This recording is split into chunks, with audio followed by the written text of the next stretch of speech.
Sharon-Waters, and welcome to CityViews. Well, the Apollo Theater is going to be celebrating the legacy and the influence of Jimi Hendrix this weekend in a concert that's called Hendrix in Harlem. And it's musicians from rock and roll to funk and soul, as they say. And to tell us all about that is the director of programming for the Apollo, Jamilla, Deria, and someone who is a fierce entertainer in her own right. I mean, the girl is bad. She's a solo artist. She's a singer, songwriter, musician, actress, activist, and yes, she was 1/3 of the label. So I want to welcome that person here, and that is no other person than Nona Hendryx. And if that last name sounds familiar, well, there's some family ties there, but we'll get into that later. I want to welcome you ladies. Welcome to the show. Thank you. Welcome. I'm going to start with you, Jamilla. Sure. Tell us how this all came together. Sure. Why Jimi Hendrix, and what is the focus of this show?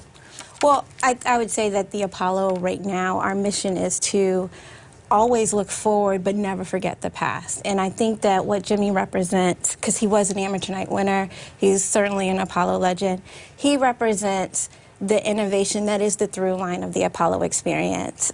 So as we were coming up to almost his birthday is November 27th, we wanted to take this moment to kind of nod to him and celebrate him and then also have a moment to remember that he did have an uptown legacy. He did have an R&B legacy. Right, because people don't know that he won amateur night. Yes. People think the story started at Cafe No, he was birthed on the Apollo stage. Absolutely. So in February of 1964, he won amateur night. He took the top prize. He won $25. But it started him off. The pot's increased since then. Yes, it definitely. A lot of money. And then a month later, he did his first recording ever with the Isley Brothers with the song "Testify," and it went on to lead. He went on to lead this fantastic career at 64 and 65, where he was the sideman for not only the Isley Brothers, but Little Richard, Sam Cooke, Wilson Pickett. So he just had this fantastic career, and then he went on. He certainly went on tour, but when he came back to Harlem. And it was him going from Cafe Wap back up to Harlem on a very regular basis that kind of, I think, shaped his overall sound. Because right after that, it was like 64 he won, then it was 66 his group, and then 67 the album exploded. All hell broke loose. Because, you know, I say this sometimes, you know, as artists, as musicians, as actors, sometimes you have to go overseas, you get some credit there to bring it all back home. You know, and so sometimes you're not known in your own country until you go overseas and you hit big and you come back. And Nona, I'm going to get to you because, you know, you've collaborated with a lot of people. You are a fierce solo artist. You're a fierce solo artist. So how did the music of Jimi Hendrix influence you, and how are you paying homage to him? Oh, well, I think at the time that we were first going over to England, to London, we were influenced by many people, but we went to England before Jimmy, and that was also what you were saying, that you can become, gain a wider notoriety by going outside the country, and that's what happened to us by touring the army bases in Germany and also traveling to England and to other countries. So Jimmy's music really was a part of the earlier portion. He was in the backing band called Gorgeous George, which was the band he was playing behind other artists on tour in the South when we were doing the Chitlin circuit. Yes. So, but he wasn't known. You know, he was still Jimmy, G-I-M-M-Y, and but he was a part of that early forming. I think his influence for me came after he went to England and became Jimmy J-I-M-I, and we were signed to the same recording label, Track Records, by Kit Lambert and Chris Stamp. And there's an amazing film about that whole process because they discovered The Who and basically created The Who as a band. And part of that relationship when we were in England and being on the same label, that was really much more when I was influenced by it, and why, you know, other than the ties in terms of my Your family. my crazy family. Yeah, one spells it with a Y, one spells it with an I. Yeah. How is that family tie there? You know, my mother, 3 sisters married 2 brothers and a cousin, all Hendrixes in Georgia, but we ended up with a Y spelling, and my aunt and the other relatives spell it with an I. When my mom died, we found her wedding certificate, and it was spelled with an I. Wow. And so my sister began to do research Yeah. and discovered that we are like 4th cousin, you know. So it's really insane that we knew each other. We were But didn't touring know. together, but didn't know that we were related. And Wow. so my showing up and being a part of this and honoring Yeah. him, because, you know, just on the level of being an African-American woman who chose to do rock music when I did, that his influence and what he was able to do actually allowed me to have that platform. And my guitarist is a lefty. He turns his guitar upside down and plays it. You know, so there's a huge amount of Jimmy-ism in what I do.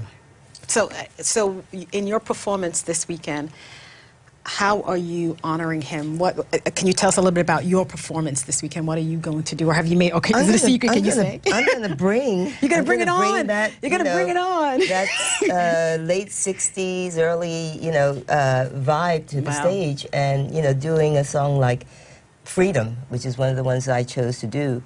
It speaks to now, and what he was writing about then speaks to now. Because that we need freedom. Because it's his music is still relevant. I mean, Absolutely. he had the short space of time.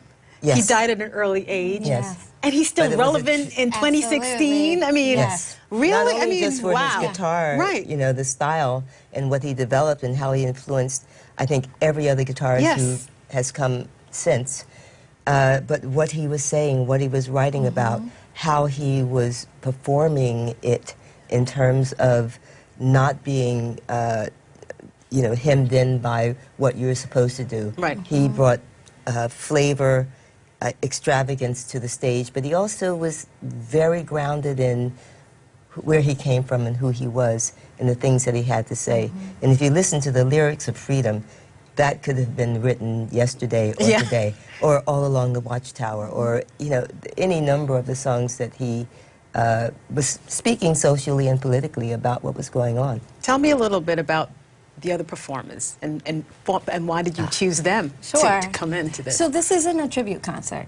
This is really about us celebrating Jimmy in the truest way that we can, which is inviting the artist to innovate, to keep pushing the music forward. So I know that so our lead band is Fishbone. Yeah. And they call themselves musical scientists. They are. And you see them as they venture through Alchemists. various... Exactly, yes. Alchemist.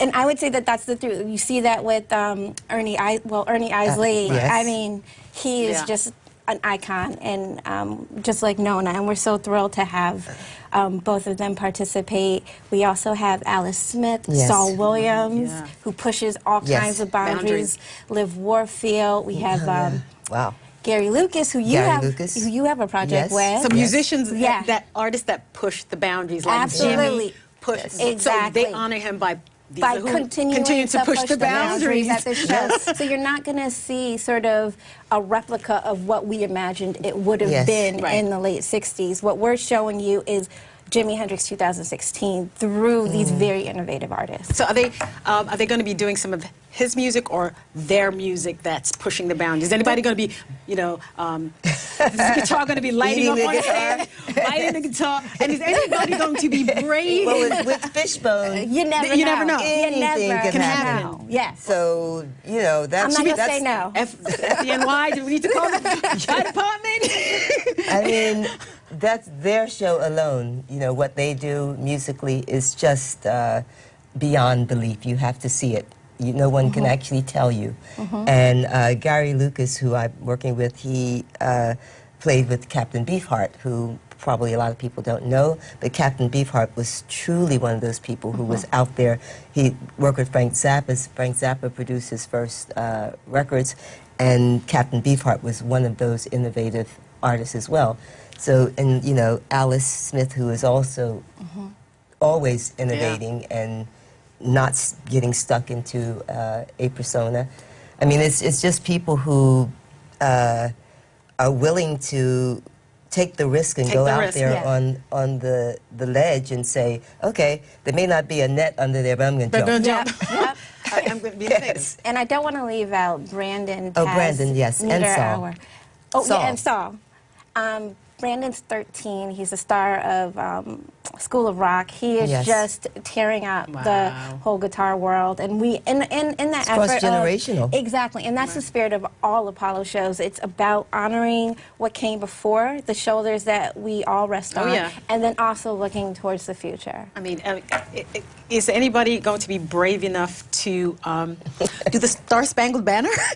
His rendition? I think it's appropriate times. I think it's appropriate times, but because I think what the music is, I mean, the different artists are choosing songs from different eras of Jimmy. So from, you know, I'm doing something from a Little Richard song with Jimmy, but also doing Freedom. And so there's different, I think it's like 4 different categories that you choose a song from that that resonates with you.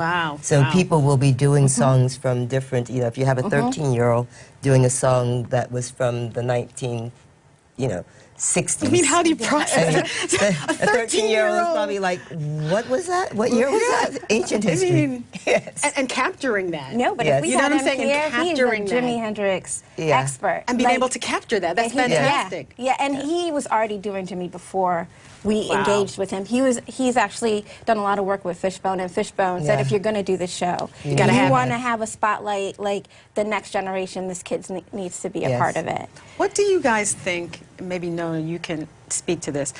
What would Jimmy say about the present-day musicians? Is there anyone?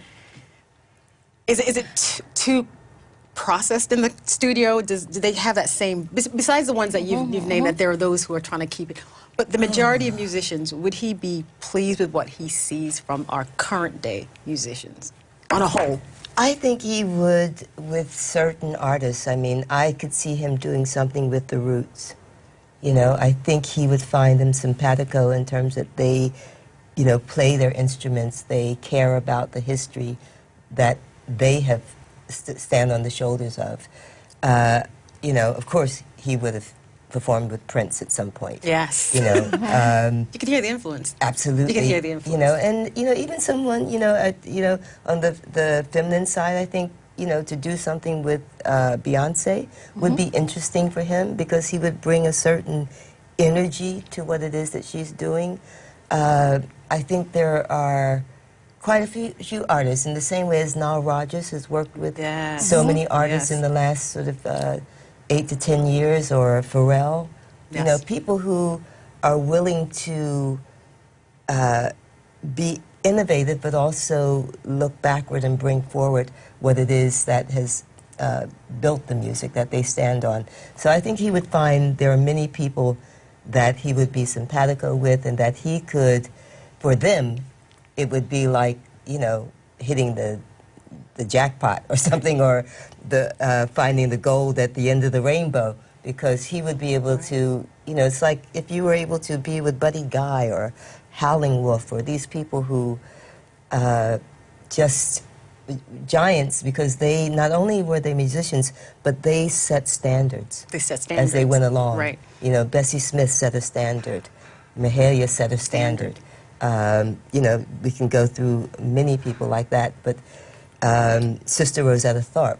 I think if there had not been a Sister Rosetta Tharpe, we wouldn't have Chuck Berry or Little Richard, therefore Jimmy, therefore Prince, therefore, you know. Yeah, and it goes down. And people forget about Sister Rosetta Tharpe. You know, this woman was incredible.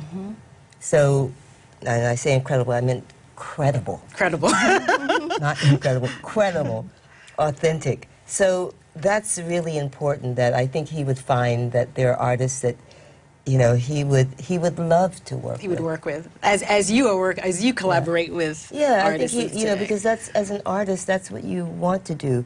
You want to, yes, you have your own vision, but you want to be engaged with others and you know, and feel what it is. Because he that was they're doing. admired by Paul McCartney, Eric. I mean, you Yeah, well, name it. They Wiz admired Khalifa him. Yes. 2 years ago said that the spirit of Jimi Hendrix took over his body, and he created a whole new project just Wow. around it. And they kind of look alike too, and Yes, a little. yes. So just talking about that Yeah. influence and how, even though you wouldn't think the two of them necessarily make sense together, that there are can see it. connections musically. Yeah. Yeah. And even though he was here for a short time, Right. Yeah. and he Right. died so early, but I guess it was the time he needed to be here to Right. influence Yeah. us. It was Right. it was that period of time he needed to be here. Yes. Imagine what more he could have done, but that was the time given to him on Earth, and look what he did with that time and Yes. how he influenced. And as I'm wrapping up, can you tell me what projects are you involved in now? What's your next? Well, where can we find you? Where can we see you? You can Where can we find hear me you? like everywhere. Okay, so I work with Berklee College of Music. I am a ambassador for artistry and music. Wow. So I engage with the students and the faculty there, and we work, and primarily in the electronic production and design department. I do a lot of work with them creating, working with students creating wearable technology to be able to trigger audio and for live performance, to innovate, to move performance Wow. forward. I also have just founded an organization called Sisters Matter, which is the SMATR, because it's not, is for science, math, art, technology, and robotics, to encourage young women, support them, women of color, to nurture them for the next 10 years, 15 years, so that we have young women of color in the field of science and technology. Wow, awesome. Yes, those are my two main things that I really do, great. and I'm just starting to do some new recording, working with two young guys from Brooklyn called Soul Clap. All right. So we have a single out called Shine, and now we're going to do some more. Oh, wonderful. And tell me about the performance this weekend. Where can people buy tickets? And what Sure. time of the shows? Sure. Yeah. So if you're interested in coming to Hendrix in Harlem, it's Not interested. if They're you coming. are Come, you are coming. Being right. You You're are right. You're coming. right. Coming. You're coming. It's this Saturday, November 26th at 7 p.m. You can definitely buy tickets at apollotheater.org or Ticketmaster. You have one or Yes. two shows. We have One show. one extended massive show Okay. that starts at 7. And to our viewers, that's a great holiday concert for your family. You can Right. bring the family Right. and experience something that's going to be Experience powerful Hendrix. and experience Hendrix. Yes. Experience Hendrix. It's going to Exactly. be powerful and dynamic. So go get your tickets. And thank you for being with us today at CityViews. you. Thank you. Take You're care. lovely. And go get Thank your you. tickets. Go get your Yes, tickets. get your Yes. Thanksgiving.